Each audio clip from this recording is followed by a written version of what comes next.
Hello दोस्तों, कैसे हैं आप लोग। आज की हमारी कहानी है संपत्ति।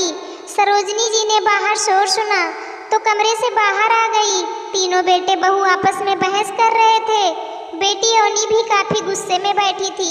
अवनी की शादी हुए 15 साल हो गए थे। बहुत संपन्न घराने में शादी हुई थी। सरोजनी जी के पति राजेश जी का निधन हो गया था। सरोजनी जी के बेटे भी बहुत अच्छी स्थिति में थे, पर बहुओं की आपस में कभी नहीं बनती थी। इस वजह से सरोजनी जी को कोई नहीं देखती थी। सरोजनी जी के पति बहुत अच्छे पद पर थे। उनकी पेंशन से सरोजनी जी का घर खर्च चलता था। तीनों बहुओं ने अपनी रसोई भी अलग कर ली। सरोजनी जी को खाना देने की भी तीनों ने पारी बांध ली थी। बेटे बहुओं के कहने से चलते थे।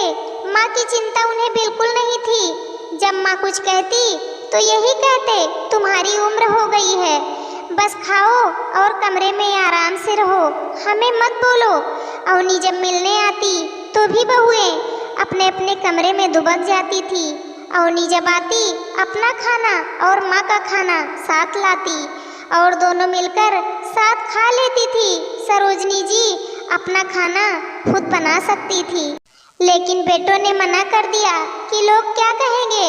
अवनी को बहुत दुख होता माँ की स्थिति पर। माँ को साथ चलने को कहती तो माँ मना कर देती, जैसे भी रखेंगे रह लूँगी। अवनी ने बहुत सोच समझकर आज भाइयों से मकान में अपना हिस्सा मांग लिया था। आज मकान के बंटवारे के लिए तीनों भाई बहन से बहस कर रहे थे। तुम हिस्सा क्यों मांग रही हो? संपन्न हो, तुम्हें क्यों चाहिए? हम तुम्हें हिस्सा नहीं देंगे। भाई, मेरा और माँ का पूरा हक है।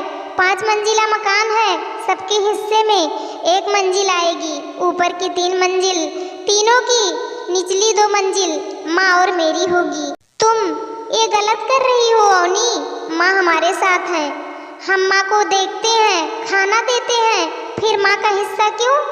और तुम्हें किस बात की कमी है जो हिस्सा मांग रही हो? भाई, संपत्ति पापा की है।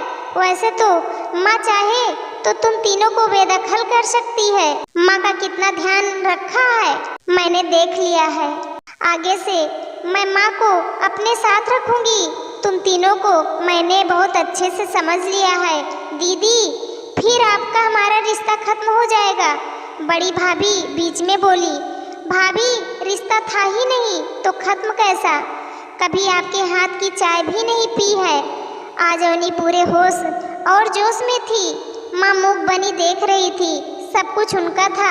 सिर्फ बेटों पोतों का मुंह देखती रही, इसी कारण सब सहती थी। आज बेटी सम्मान दिलाना चाहती थी।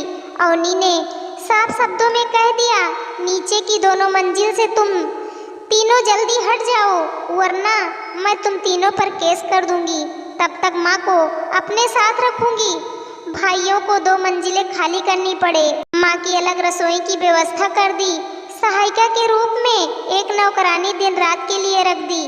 1 मंजिल भाड़े पर लगा दी, जिससे माँ को अच्छी रकम मिल जाती थी। माँ के जीवन में नई दिशा मिल गई। माँ पोते पोतियों को तरह तरह के उपहार देती रहती। बच्चे नीचे आते रहते। दादी से उपहार मिलता देख बहुएं अब ज़्यादा बहस नहीं करती। माँ घर पर अपनी सहेलियों के संग मिल सत्संग भजन में समय बिता देती। माँ में अब फिर ऊर्जा आ गई थी। बेटी के एक फैसले ने माँ को सम्मान दिला दिया। धन्यवाद दोस्तों, यह कहानी आप लोगों को कैसे लगी? आप लोग कमेंट करके ज़रूर बताना। चैनल को सब्सक्राइब करना, वीडियो को लाइक करना, शेयर करना। कहानी को अंत तक देखने के लिए आप लोगों का धन्यवाद।